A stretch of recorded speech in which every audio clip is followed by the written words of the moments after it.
In today's video, let's talk about how to create SoundCloud sets. SoundCloud sets are basically a playlist that you create inside of SoundCloud.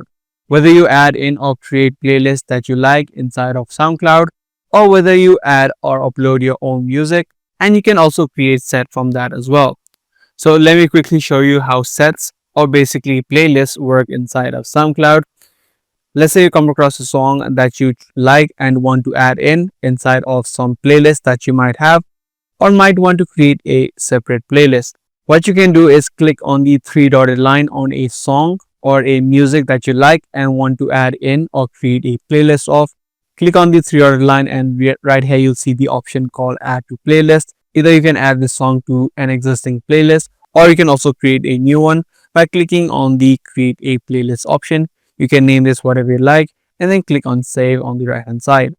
You can also, as I said, add this song to an already created playlist by just clicking on the add to playlist option, and the song will be immediately added in.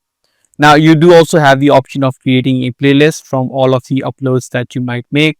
Click on the upload option on the top and then just select the songs that you want to upload. Once you selected all of these songs, right here on the album type, make sure the album is selected, as well as all of the tracks will be now visible inside of the track section, and you can either make this public or private. Once you change up everything you need, add in your album title and then click on upload on the bottom right. And your own personal set or a playlist now has been created inside of your account. So that's basically it on the way that you use set or basically a simple playlist inside of SoundCloud. If this guide video did help you out, be sure to subscribe and also give this video a thumbs up. That's all for this one. I'll see you in the next tutorial.